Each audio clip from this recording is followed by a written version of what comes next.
Bonjour à tous, découvrez sans plus attendre la nouvelle Chevrolet Camaro, la Golf GTE Sport et le record de la Seat ST Cupra en vidéo sur le Nürburgring, tracé allemand où ont roulé les deux Bugatti les plus rapides du monde.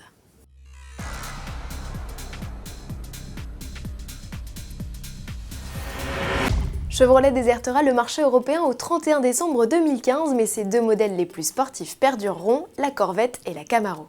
Justement, la 6e génération de la petite muscle car vient de pointer le bout de sa calandre.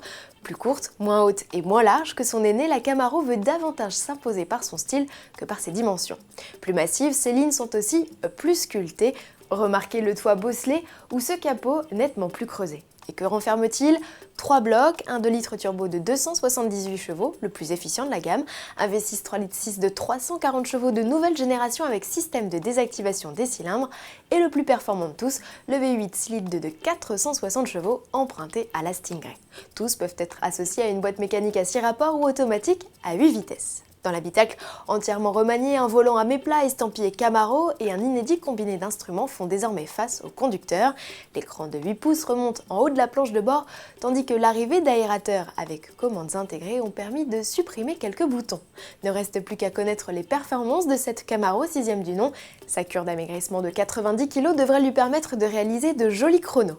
Et à propos de chrono, Seat ne s'est pas fait prier pour faire de sa ST Cupra le break le plus rapide sur le circuit du Nürburgring. Avec un temps de 7 minutes et 58 secondes, il égale la performance réalisée l'an passé par la Leon Cupra 280 malgré ses 27 cm de plus et ses 45 kg supplémentaires.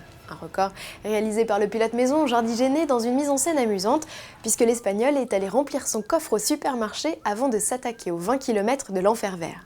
Celle qui se revendique désormais comme la sportive familiale la plus véloce embarque, rappelons-le, un 2 litres TSI de 280 chevaux accouplé à une boîte manuelle à 6 vitesses.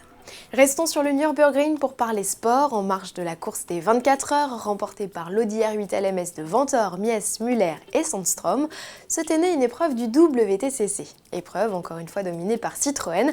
José María Lopez remporte la première course devant Loeb et Müller. L'Alsacien quadruple champion du monde de la discipline s'impose lors de la seconde manche devant son équipier argentin et le portugais Thiago Monteiro sur Honda. Prochaine manche en Russie, le 5 juin. Enfin, ultime clin d'œil au Nürburgring où les quelques 200 000 spectateurs venus assister aux 24 heures le week-end dernier ont également pu admirer les Bugatti Veyron et Veyron Roadster les plus rapides de l'histoire. C'était la première fois que le constructeur d'exception amenait ses deux bolides de 1200 chevaux sur l'enfer vert.